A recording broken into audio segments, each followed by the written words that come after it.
अस्सलामु अलैकुम वरहमतुल्लाहि वबरकातुह। सवाल ये पूछा गया है कि पीरी मुरीदी क्या ये कुरान और हदीस से साबित हैं या फिर ये बाबा लोग अपने से राइज कर दिए हैं।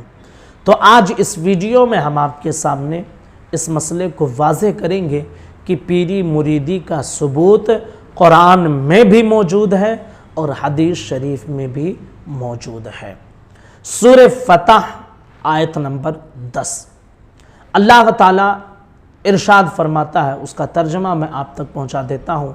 बेशक जो लोग आपसे बैअत करते हैं, यानी हुजूर सल्लल्लाहु ताला अलैहि वसल्लम से बैअत करते हैं, वो दर हकीकत अल्लाह से बैअत करते हैं और अल्लाह का दस्ते कुदरत उनके हाथों पर है। बस जिसने तोड़ दिया इस बैअत को तो उसके तोड़ने का वबाल उसकी अपनी ज़ात पर होगा, और जिसने पूरा किया इस अहद को जो उसने अल्लाह से किया तो वो उसको अजर अजीम अता फरमाएगा। ये सूरह फतह आयत नंबर 10 है, जिसमें ये कहा गया है कि बेशक जो लोग हुजूर से बैअत करते हैं वो अल्लाह से बैअत करते हैं। तो बैअत का जिक्र इसमें मौजूद है। तफसीर सिरातुल जिनान में इसी आयत के तहत फरमाया गया है कि इस आयत से मालूम हुआ कि बुज़ुर्गों के हाथों पर बैअत करना ये बिदात व नाजायज़ नहीं, बल्कि ये सहाबाए किराम रिदवानुल्लाहि ताला अलैहिम अजमईन की सुन्नत है कि उन सहाबा ने हुजूर के हाथों पर बैअत की थी। जैसा कि जिल्द नंबर 9 सफ़ा नंबर 360 तफसीर सिरातुल जिनान में मौजूद है। सूरह फतह की आयत नंबर 18 अल्लाह ताला इरशाद फरमाता है, बेशक अल्लाह ताला मोमिनों से राज़ी हो चुका जिस वक्त वो हुजूर सल्लल्लाहु ताला अलैहि वसल्लम से दरख्त के नीचे बैअत करते हैं। यहाँ भी ये जिक्र मौजूद है कि जो लोग बैअत करते हैं उनसे अल्लाह रब्बुल इज़्ज़त राज़ी हो गया।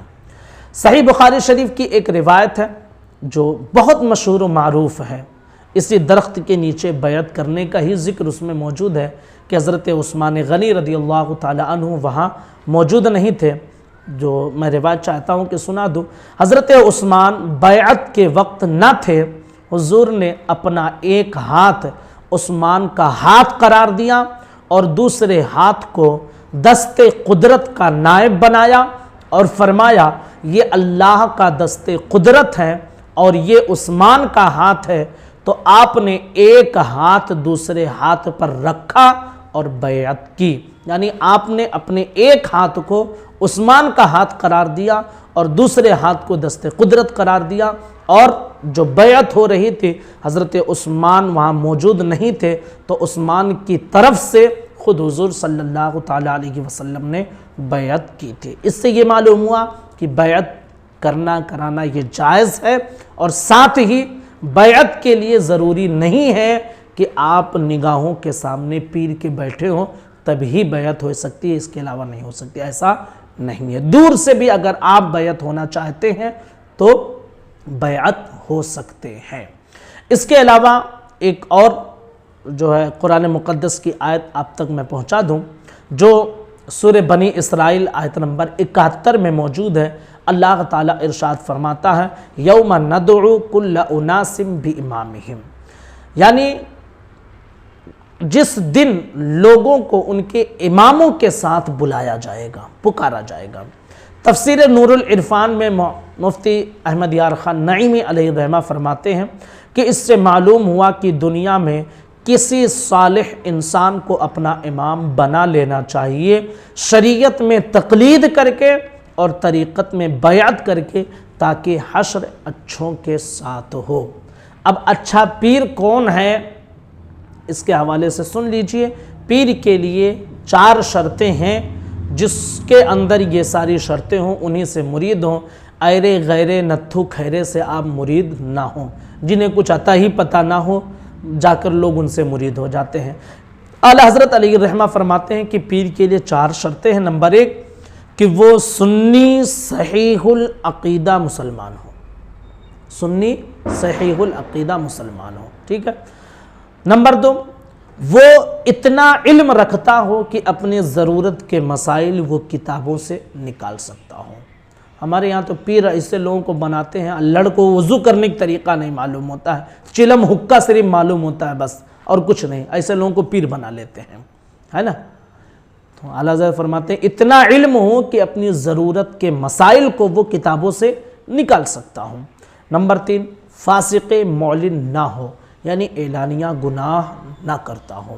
نمبر 4، اس کا سلسلہ نبی صلی اللہ تعالیٰ علیہ وسلم تک متصل ہو، یعنی اس کا جو یہ پیری مریدی والا سلسلہ ہے نا، جو اس کے جو پیر ہیں، پھر اس کے پیر، پھر ان کے پیر، ان کے پیر، ان کے پیر، اس طرح یہ سلسلہ حضور تک جا کر مل جاتا ہو، بیچ میں کہیں کٹا ہوا نہ ہو کہ بیچ میں ہی جا کر کہیں ختم ہو جائے، حضور تک پورا سلسلہ ملنا چاہیے، تو پھر ایسے پیر سے آپ مرید ہو سکتے ہیں، جیسا کہ فتاوی رضویہ جلد 21 صفحہ نمبر 603 پر موجود ہے۔ ایک سوال اور یہ لوگوں کس کی طرف سے پوچھا جاتا ہے کہ اگر کسی کا پیر نہیں ہے تو کیا اس کا پیر شیطان ہوتا ہے؟ تو اس کے حوالے سے آپ یہ سمجھ لیجئے کہ شیخ صحاب الدین سہروردی فرماتے ہیں کہ جس کا کوئی پیر نہ ہو اس کا پیر شیطان ہوتا ہے۔ عوارف المعارف میں شیخ صحاب الدین سہروردی نے اس چیز کا ذکر کیا ہے۔ اسی طرح امام ابو القاسم قشیری نے رسالہ قشیریہ میں بایزید بستامی کا قول نقل کیا ہے کہ جس کا کوئی پیر نہیں اس کا پیر شیطان ہوتا ہے۔ میر عبد الواحد بلگرامی علیہ الرحمہ نے سبع سنابل شریف میں اس چیز کا ذکر کیا ہے کہ اے لوگو شیطان کے ہاتھوں نہ چڑھو، کسی شیخ کامل کو اپنا پیر بنا لو، ان کے بغیر تم راستہ طے نہیں کر سکتے ہیں۔ ان چیزوں کا ذکر کیا، اس سے یہ پتہ چلتا ہے کہ پیر بنانا یہ انسان کے لیے ضروری ہے، ورنہ اس کا ایمان ممکن ہے کہ شیطان بہکا کر اچک لے جائے اور اسے خبر بھی نہ ہو۔ تو پیری مریدی کا ثبوت قرآن میں بھی موجود ہے، حدیث میں بھی موجود ہے، اور صدیوں سے ہمارے علماء کرام قرآن و حدیث کے اس بیان کے مطابق لوگوں کو ارادت میں لیتے ہیں، بیعت کرتے ہیں اور ان کے تزکیے نفس کو کرتے رہتے ہیں۔ السلام علیکم ورحمۃ اللہ وبرکاتہ۔